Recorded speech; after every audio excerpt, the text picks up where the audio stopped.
저는 오늘 사궁방에 대해서 함께 은혜를 나누고자 합니다. 사궁방에서 고요의 기도가 있음을 말하고 영적 환희의 맛과 고요의 기도의 맛이 있다는 것을 이야기하고 있습니다. 영적 환희는 상상의 날개, 영의 생각의 날개를 펼 때 날아오르며 그 날아오름이 있을 때 영적 환희와 우리의 걱정이 합쳐질 때 웃음이 나오고 울음이 나오며 가슴이 메어지고 손을 쓸 수 없을 만큼 밖으로 나타나는 현상이 있어서 코피를 쏟는다든가 아니면 이와 같은 비슷한 것들이 따른다고 합니다. 십자가를 상상할 때 눈물이 나오고 부활을 상상할 때 환희가 넘치며 예수님의 승천과 예수님의 강림을 상상할 때 영적 환희가 넘친다 했습니다. 우리의 고통과 질병과 암울함과 소망 없는 것에서 해방되는 상상을 했을 때 환희가 넘친다 했습니다. 영적 환희는 우리를 보좌로 이끌며 영적 환희와 고요의 기도를 구분해서 이야기하고 있습니다. 영적 환희가 우리의 걱정과 합쳐질 때 때로는 느껴져서 울음이 나오는 때까지 말해둔 것입니다. 위에서 말한 바와 같이 그것은 모두 하나님을 기쁘게 하고 지존을 누리기 위한 것이기 때문입니다. 고요의 기도라고 이름 지은 하나님의 맛은 영적 환희와는 아주 다른 것입니다. 여러분이 하나님의 자비심을 입어 맛을 보았으면 잘 알아들으실 것입니다. 영적 환희와 고요의 기도의 차이점을 이렇게 설명하고 있습니다.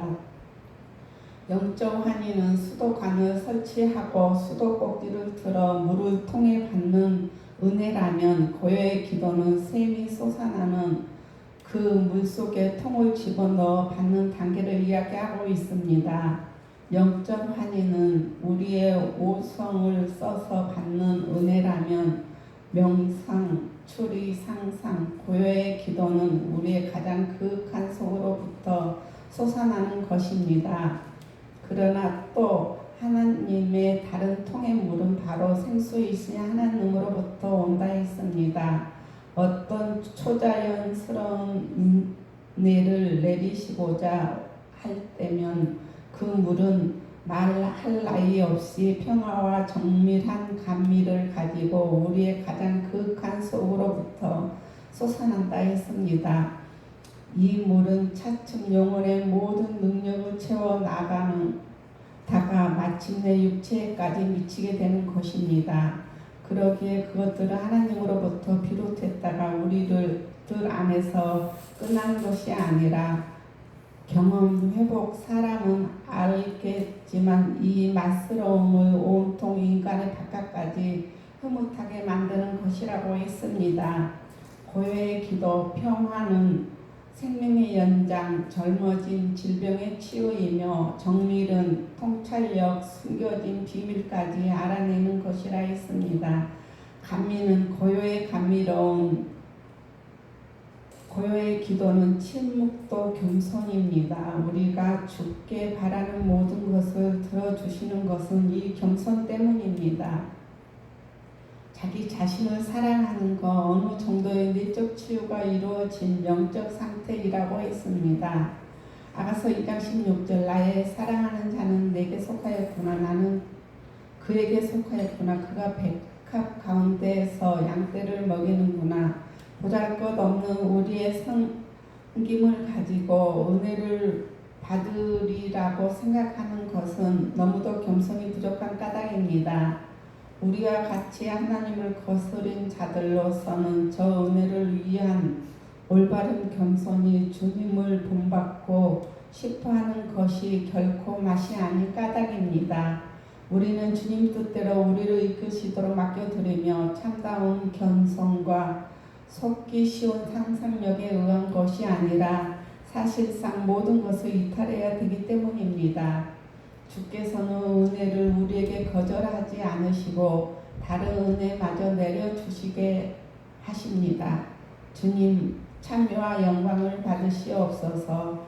관상기도, 주님을 바라보는 기도, 능동적 관상기도, 우리의 심령을 바라보는 기도, 수동적 관상기도, 내가 가만히 있어도 주님이 보여주시는 고요의 기도라고 했습니다. 영의 생각은 보좌로 가는 환희를 가져다 주시지만 속을 수는 없는 것입니다. 때로는 고요의 기도로 들어가야 하는 것입니다. 침묵의 종류가 있습니다. 말의 침묵, 행동의 침묵, 생각의 침묵, 완전하고 좀 더 완전하고 가장 완전하다 했습니다. 말의 침묵을 통해서 선을 이룰 수 있으며 영몽의 침묵을 통해서 고요함을 누리고, 생각의 침묵은 우리의 모든 감각을 내적으로 집중시키는 것이 바로 우리의 목표라 했습니다. 생각의 침묵을 얻은 그리스도가 거하고 있는 우리의 중심에 도달함과 같으며, 말과 욕망을 버림으로 또한 논리는 버림으로 우리는 내적인 중심에 도달한다 했습니다. 거기는 하나님과 우리의 속사람과 음성을 듣는 곳이라 했습니다. 거기서 하나님은 영혼과 대화를 나누시고 우리의 가장 깊은 곳에서 우리에게 대해 가르쳐 주십니다. 주님은 가장 신비롭고 감추어진 비밀을 우리에게 말씀하시고자 그곳으로 우리를 인도하십니다.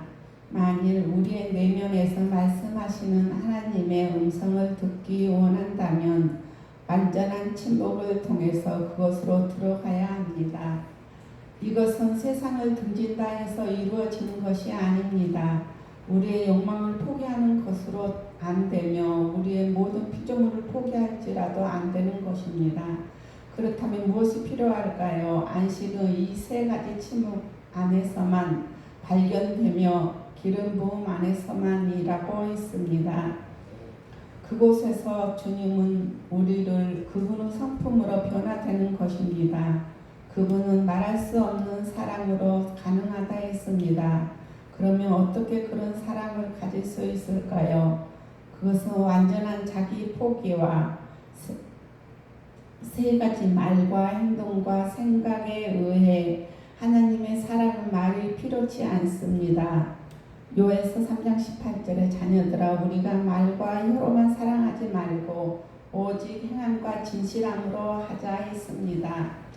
거둠의 기도란 마음을 거두는 기도를 말하는 것입니다. 마음 즉 우리의 내면은 잡동사니로 가득합니다. 쓴뿌리, 상처, 원망, 미움 등 가난, 칠족의 죄성들, 교만, 포악, 음란, 아집, 질투, 태만, 거짓 이와 같은 쓰레기 잡동사니들이 마음 안에 가득하여 거룩하신 하나님이신 예수님이 그하실 수가 없습니다.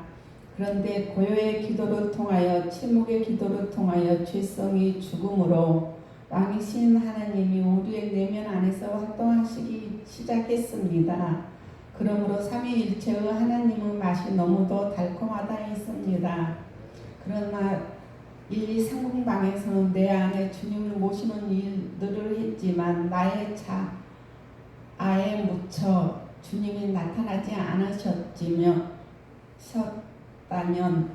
사공방에서는 고요의 기도를 통해 잡동사니들을 제거함으로 내 안에 주님을 안식하게 되었습니다. 마음을 거두는 일, 이거 하나만도 나는 초자연스러운 것으로 봅니다. 이것은 구태여 어두운 데나 눈을 감는 데 있는 것이 아니고 그 무엇이 있는 것도 아닙니다만 자기도 모르는 사이에 눈이 감겨지고 고요가 그리워지는 것입니다. 그리하여 우리는 별로 공들인 것 없이 위에서 말한 그 기도를 위한 궁전, 신부 단장을 지어나가는 것이 보이는 것입니다. 감각적인 믿음이 아닌 그냥 믿어지는 믿음입니다. 감각이나 바깥 사물들이 지배력을 잃어가는 반면에 영혼을 잃어버렸던 어떤 힘을 되찾고 있기 때문입니다. 고요의 기도를 내가 드리기 위해서 애쓰는 것이 아니라 자신도 모르게 눈이 감겨져서 고요의 기도를 드리고 있고 어두운 곳을 찾으면서 삶을 보기를 싫어하는 때가 있습니다. 무엇을 느끼려고 하는 것보다 고요를 더 사랑하고 고요 속으로 인도를 받습니다. 그러나 이 신앙의 나날을 보내다 보면 영혼에 잃어버렸던 힘을 되찾는 계기가 되고 내면 안에 그분이 거하시는 것을 깨닫게 됩니다. 어떤 이들 말로는 그 경우 영혼이 자기 안으로 들어간다 혹은 자기 위로 올라간다고 합니다. 요에스 4장 12절로 16절 내면 안에 잡동사내를 처리하니 무슨 말씀이 내게 가만히 임하고 그 가는 소리가 내 귀에 들렸었나니 곧 사람이 깊이 잠들 때쯤 고요의 기도 드릴 때 내가 그 밖의 이상으로 하여 생각이 번거로울 때 고요의 기도는 이상을 보게 합니다. 두려움과 떨림이 내게 이르러서 모든 골절이 흔들렸거느니라. 그때 영이 내 앞으로 지나매 내 몸의 털이 쭈뼛하였느니라. 영이 서는데 그 형상을 분별치 못하여도 오직 한 형상이 내 눈앞에 있었느니라. 그때 내가 전용한 중에 목소리를 들었으니 오직 하나님은 한 분이시라 했습니다.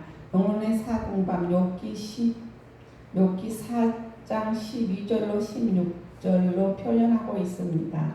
그럼 생각해 보겠습니다. 이미 내가 일러준 바와 같이 이 사공방 안에 살고 있는 것들, 다시 말해서 감각이나 능력들이 이성을 떠나서 몇 날이고 몇 해고 행복을 등진 다른 족속과 함께 살고 있습니다. 가나안 7족속, 교만포와 음란, 아직 질투, 태만, 거짓이 떠난 지 오래된 후에 비로소 자기의 불행을 깨닫고 다시금 찌들어 있는 가나안 7족 버리고 내면의 성으로 들어가는 훈련, 고요의 기도 다시 찾아야겠습니다. 그때 궁 안에 계시는 하나님이 주님을 모시고자 하는 마음 착한 뜻을 보시고 어여삐 여기시는 마음을 누를 길 없이 우리에게 돌아오시기를 간절히 바라고 계십니다. 그리하여 마치 어지신 목자처럼 부드럽기 짝이 없는 휘바람을 부시는 것입니다. 그들은 들릴랑 말랑 휘바람 소리를 듣고 집으로 돌아오라, 이제는 더 헤매지 말라 목소리로 알아차리게 됩니다. 이 목자의 휘바람 소리는 묘한 힘을 가지고 있어서 그들은 지금까지 빠져있던 바깥 사물을 깨끗이 버리고 마침내 성 안으로 들어오게 되는 것입니다. 그러면서 피조물 안에서 하나님을 찾기보다 우리 안에서 하나님을 발견하는 것이 더 낫고 우리의 큰 소득이라 했습니다. 우리는 여기서 하나님을 찾던 끝에 드디어 자신 안에서 발견하는 것입니다. 어디서 어떻게 휘바람 소리를 들었는지 그것은 모릅니다. 분명 귀로 들은 것은 아니지만 귀로서 들리지 않는 소리기에 말입니다. 하지만 틀림없이 느껴지는 것은 마음속 깊이 스며드는 잔잔한 고요입니다. 잔잔한 고요는 마음 깊이 예수 그리스도가 임하게 하는 것입니다. 이것은 경험한 사람만이 아는 것, 더 이상 설명할 길이 없습니다. 그러므로 거둠의 기도란 침묵 기도, 즉 고요의 기도입니다. 십자가의 기도입니다. 내가 그리스도와 함께 십자가에 못 박혔나니, 갈라디아 2장 20절. 못 박혔나니 그런즉 이제는 내가 산 것이 아니요 오직 내 안에 그리스도께서 사신 것이라. 이제 내가 육체 가운데 사는 것은 나를 사랑하사 나를 위하여 자기 몸을 버리신 하나님의 아들을 믿는 믿음 안에서 사는 것이라. 거듭의 기도의 효과는 그분이 우리 내면 안으로 들어오셔서 일하십니다. 하나님의 사랑의 달콤함과 예수 그리스도를 살리는 역사의 기름 부음과 성령의 은사와 능력이 부어지는 것이 거듭 기도 효과입니다. 그러므로 우리는 거듭의 기도를 통하여 내면 안으로 주님을 모셔야 합니다. 사실은 주님을 내면 안으로 모시는 것이 아니고 내면 안에 거하시는 주님을 발견하는 것입니다. 이와 같이 내면 안에 계신 주님을 발견하는 것이나 내면 안으로 주님을 모시는 것은 자신의 의지로 되는 것은 아닙니다. 하나님이 이 은혜를 주실 때만 가능한 것입니다.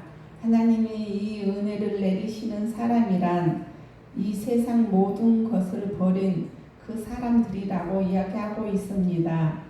버린다는 것은 실제로 빌터터리가 된다는 뜻이 아닙니다.